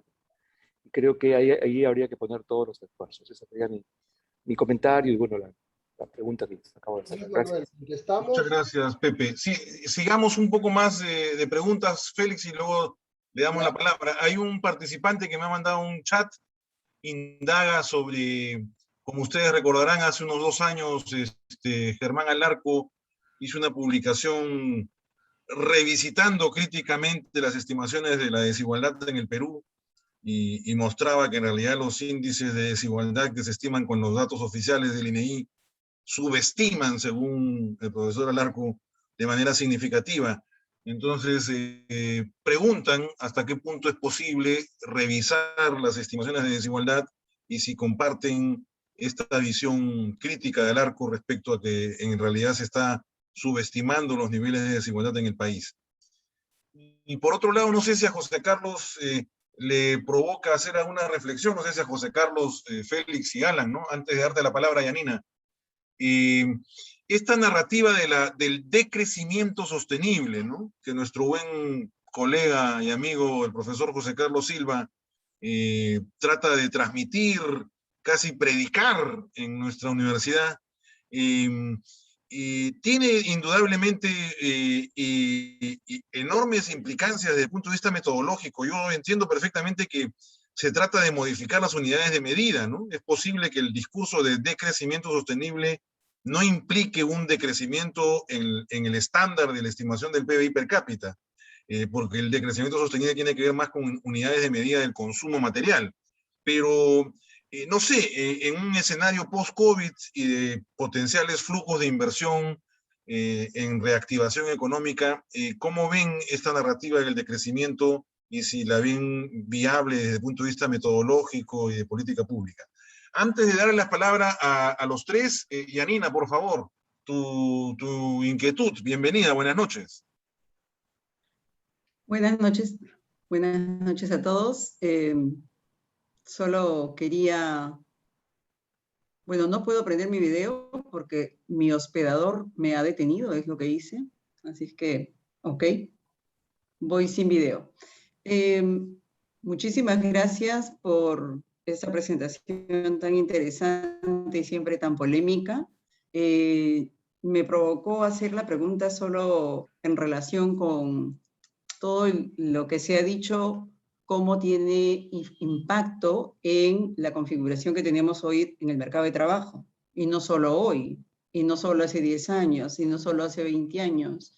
Y en relación con el ciclo económico, pues tenemos también varios, ya, ahora sí me pueden ver, varios etapas de crecimiento y decrecimiento, y sin embargo, un porcentaje altísimo de mano de obra con las características que Félix ha mencionado de baja productividad y bajos ingresos, ¿no? Pero yo no sé si eso es causa o consecuencia. La teoría microeconómica me dice a mí que eso es consecuencia, porque la demanda de la mano de obra es una demanda derivada. Es decir, si la estructura productiva a nivel macro o si la empresa a nivel micro no demanda o de acuerdo a los requerimientos tecnológicos y económicos tiene cierto requerimiento de mano de obra, eso es lo que va a contratar. Entonces, cuando escucho, y voy a tratar de evitar al máximo la palabra informalidad, porque tampoco sé qué es, cuando escucho que la baja productividad estaría explicando o estaría siendo resultado más bien de este modelo de desarrollo, perdón si estoy desordenada, pero quisiera entender mejor, porque quisiera inferir políticas públicas, ¿no? O sea, finalmente, ok, la hipótesis que me pareció entender de Félix es que nos falta una mayor industrialización, porque la hemos perdido en las últimas décadas. Pero yo diría que este es un fenómeno que no ocurre solo en Perú, ya es un fenómeno mundial, ¿no? Y sin embargo, en el mundo no estamos viendo ese porcentaje tan alto de mano de obra en ocupaciones de tan baja productividad y tan bajos ingresos. En microempresas que son altamente heterogéneas, pero en su mayoría son de baja productividad. No sé si eso es causa o consecuencia, si van juntos y lo más importante, cuáles son las inferencias de política que podemos tener al respecto. Hay una hipótesis que dice, si hay crecimiento, esta las va a jalar. Bueno, ya hemos tenido crecimiento varias décadas y el porcentaje, tener más de 50% de mano de obra en esas actividades o con esas condiciones me parece que no es un síntoma de éxito, ¿no? ¿Qué más nos falta? ¿Qué más debemos hacer? Eso es un poco invitarnos a la reflexión y desde todos los puntos de vista me gustaría escuchar al respecto también a Alan, a José Carlos sobre este tema. Lo del decrecimiento es una provocación, Manuel, que acabas de poner, que también me gustaría opinar, pero prefiero escuchar. Listo. Gracias. Gracias, Yanina. Entonces, si no hubiera alguna otra, alguna otra participante que quiera lanzar alguna inquietud, pregunta, cuestionamiento, crítica, discrepancia con los panelistas, entonces les pasamos la palabra ya en una última ronda en el mismo orden en que se inició, es decir, arrancaríamos con José Carlos, luego Félix y terminamos con Alan. Unos 5 o 7 minutos cada uno y de esa manera ya creo que podríamos terminar el panel. Adelante, José Carlos. Gracias, Manuel, gracias, colegas. Gracias, Manuel, por la animada forma de llevar el debate, me encanta. Bien, sí, son muy buenas preguntas, ¿no? Muy buenas cuestiones que, por supuesto, yo lo veo como que no son preguntas abiertas que llaman a la reflexión, que creo que no tienen preguntas, respuestas únicas, ¿no? Esa es mi lectura. Y yo me declaro, pues, siempre hirschmaniano, siempre aprovecho toda oportunidad para decirlo. Y acá, pues, más que nunca, ¿no? Pienso en las cosas que él hablaba de ventajas ocultas, mecanismos de inducción, eslabonamientos, pero lo llevaba a pensar en el sentido de que no sabemos, ¿no? Una economía, una sociedad no sabe necesariamente cuál va a ser su camino hacia el desarrollo, ¿no? Entonces, en el aprender haciendo, en la sorpresa, en el autodescubrimiento, van apareciendo las oportunidades, pero era pues un planteamiento en el cual había también un llamado a no dejar de pensar y de actuar. O sea, justamente no era pues un libre mercadista, ¿no? La mano invisible lo va a hacer, ¿no? Sino más bien constataba que había una mano que invisibiliza, una mano que mueve la cuna. Entonces, bueno, pero por supuesto también reflexionó él sobre las consecuencias de sus ideas, cómo el voluntarismo puede llevar a resultados negativos y todo lo demás. Entonces, ¿cuál es ese justo medio, ¿no? ¿Cuál es ese punto, ¿no? de experimentar en forma responsable? Creo que hay que experimentar en forma responsable. Esa sería como la gran conclusión del último medio siglo, ¿no? No hay que abandonar la voluntad de cambio, y hay que ir viendo. Entonces no se trata, no es que se elijan a los ganadores necesariamente, pero ciertamente hay ¿no? Mazzucato hace esa reflexión, que no es nueva, por supuesto, ¿no? Sino que trae de vuelta una conversación que antes no había audiencia para esa conversación, pero sí hay una acción estatal en la cual se direcciona, no en un sentido pues soviético, ¿no? Pero digamos en un sentido de promover innovación, las cosas que mencionó Pepe Tábara y que están en la última diapositiva de Alan, ¿no? Eh, hay sectores pues, que pueden justamente generar esta difusión de tecnología, de cambio tecnológico, en fin, lo cual no significa que se vaya a saber desde ahora, ¿no? ¿Cuál será pues ese futuro diferente para darle un nuevo significado a esa frase que la hizo tan infeliz algún político? Pero tiene que haber efectivamente, pienso, algo distinto, ¿no? O sea, este camino creo que es un tipo de crecimiento que va a seguir siendo, pues, volátil y que excluye y que no genera empleos de buena calidad, que es la otra reflexión que ha aparecido, ¿no? Entonces somos también una economía política con empleos de baja remuneración, de baja calidad, y entonces, ¿qué tendría que surgir para que eso vaya no siendo la norma, ¿no? Entonces, bueno, no tengo pues la respuesta, pero pienso que no hemos creado como esta discusión ni siquiera es una discusión pública, ¿no? Es algo nuevo, no sé, si cada vez que hay elecciones se discute un poquito, no sabemos si este gobierno finalmente va a ser una oportunidad para trabajar en esa dirección, pareciera que las cosas no están claras. Pero sí creo pues que en esa reflexión de cómo hacer política pública para generar buenos empleos, ¿no? Empleos de calidad, empleos que le den además vidas dignas y vidas con significado a la gente, ¿no? Entonces no es pues la mano de obra barata, ¿no? Es otra cosa, no solo por el PBI, porque no es el PBI, ¿no? Esa es pues otra cuestión también que creo que los economistas que nos importan los temas del desarrollo también ya está bastante claro hace medio siglo, ¿no? No es por el PBI, todo esto no es por el PBI.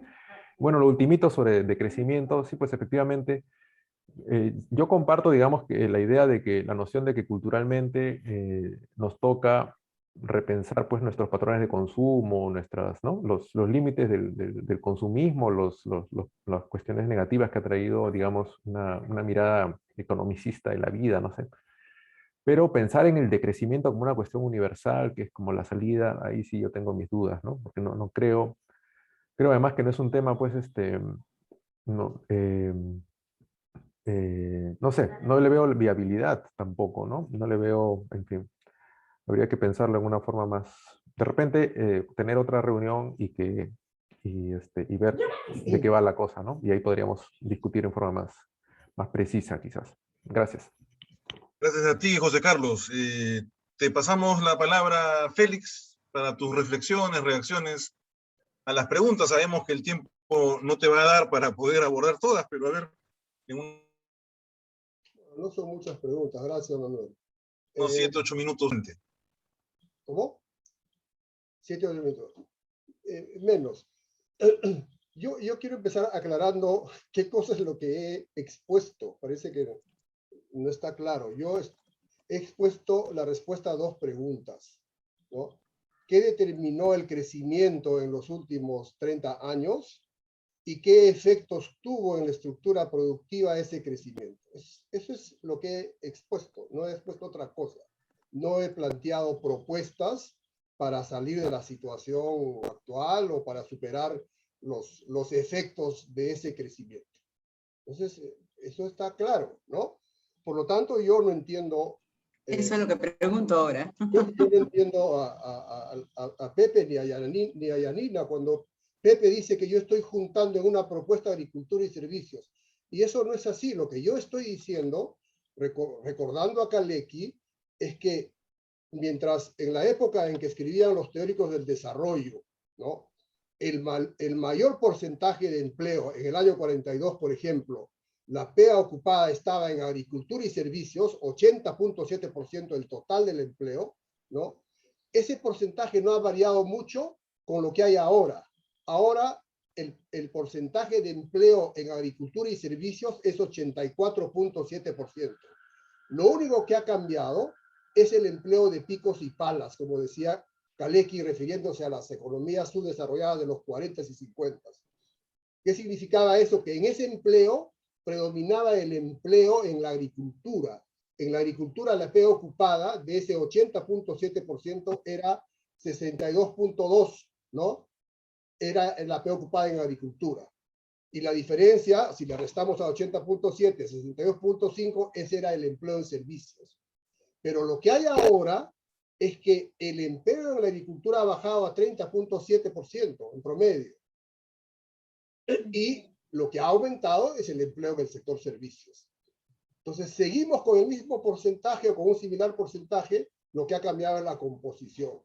O sea, si nos preguntaran, parafraseando a Kalecki, ¿cómo se define el subdesarrollo ahora? Si ya no es una economía de picos y palas, es una economía de un sector servicios donde está el alto porcentaje de empleo, ¿no? De baja productividad, bajos ingresos y baja calificación.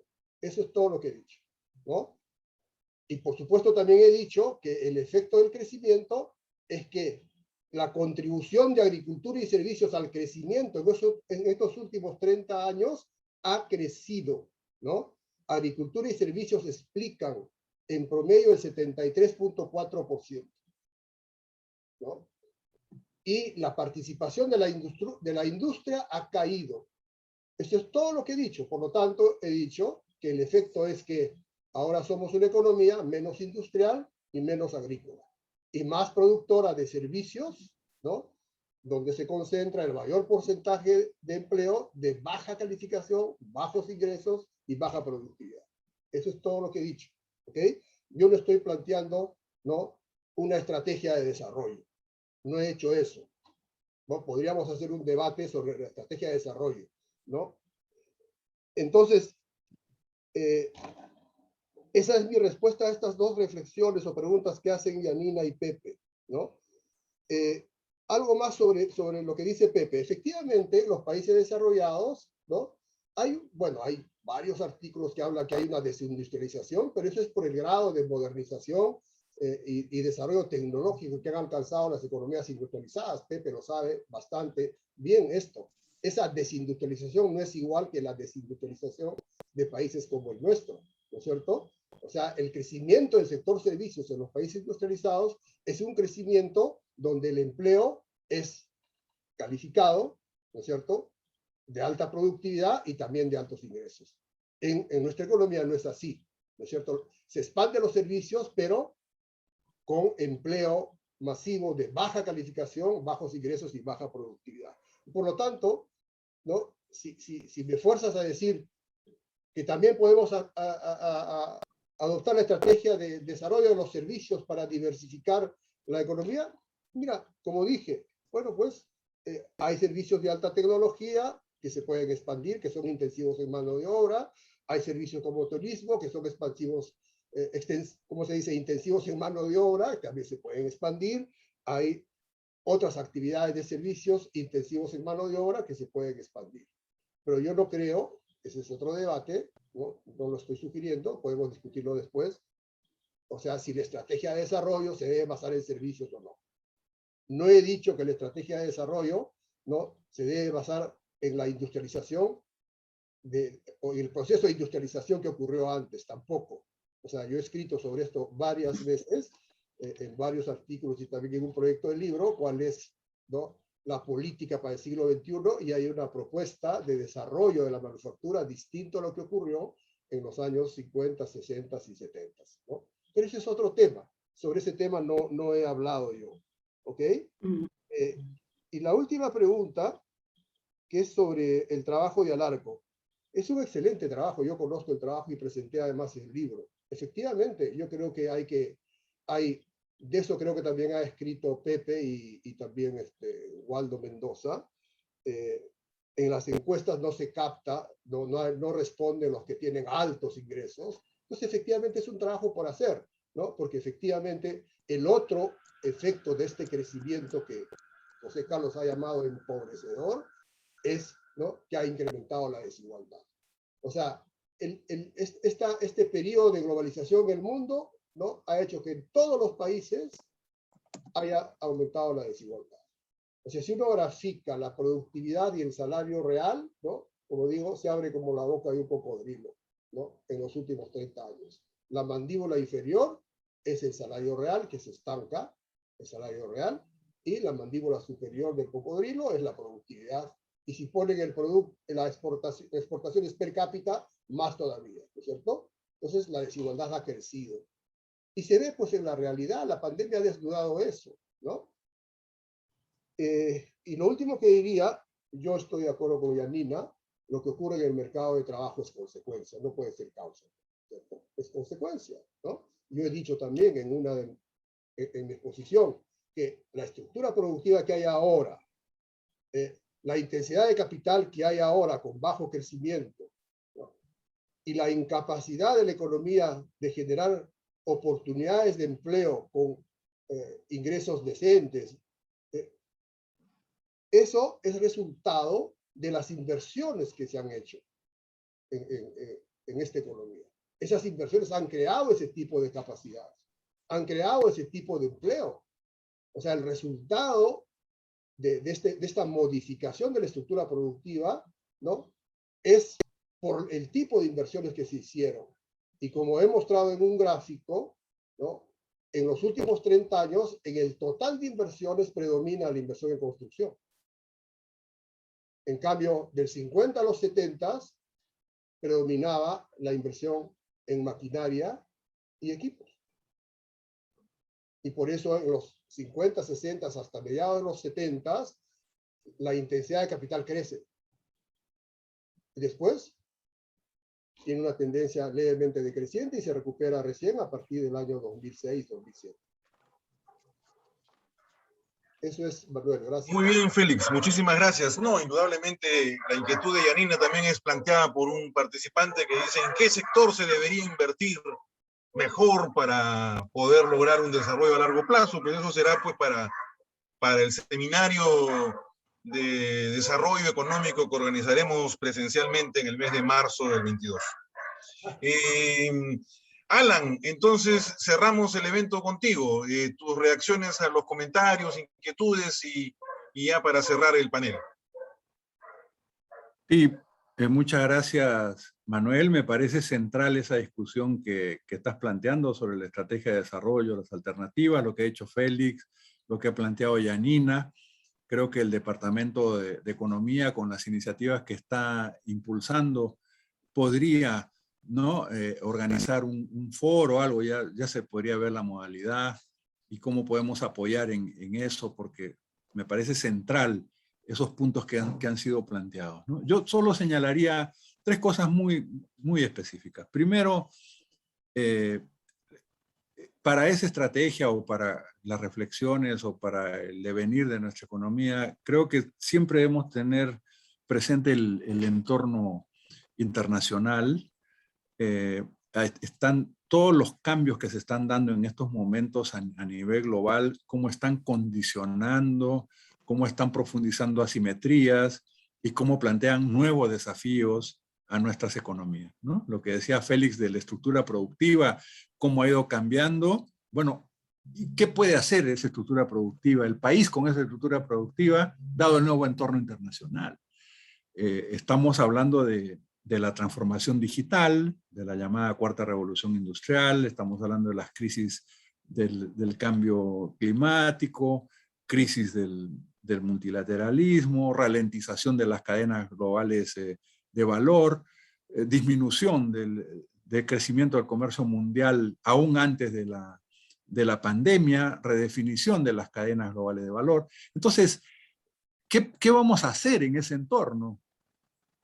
¿No? O sea, ¿qué podemos hacer desde una economía como la que tenemos en el país? Yo creo que ese es un tema central, y sobre todo cuando hay autores como Sanahúja y otros que plantean que la crisis a partir del 2008 es una crisis sistémica, es una crisis de la globalización, es una crisis que replantea paradigmas a nivel global y también en América Latina.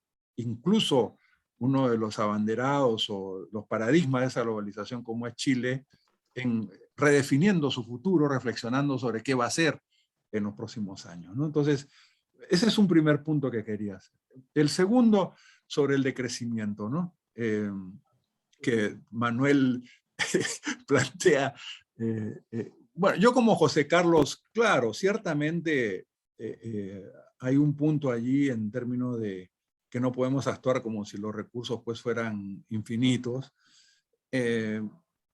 Pero hemos discutido con José Carlos en alguna oportunidad también, pero ya desde los conceptos de desarrollo sostenible del informe Brundtland, tenemos esa noción de sostenibilidad económica, social y ambiental, que después retoma el biocomercio, o variantes del crecimiento verde, no la visión más del Banco Mundial, pero sí la que tiene Naciones Unidas, ¿no? Entonces hay diferentes vertientes y siento que a veces, como dirían, polarizan con estas opciones de crecimiento verde sin ver la contradicción principal, ¿no? O sea, el problema no es el crecimiento verde o las nuevas opciones que se buscan de desarrollo sostenible.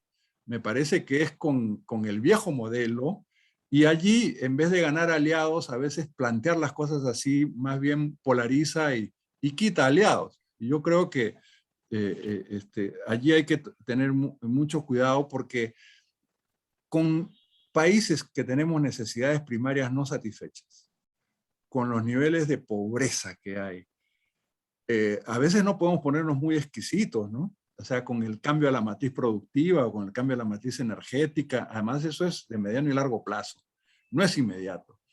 Entonces, ¿qué hacemos? ¿Cuestionamos cualquier estrategia de crecimiento?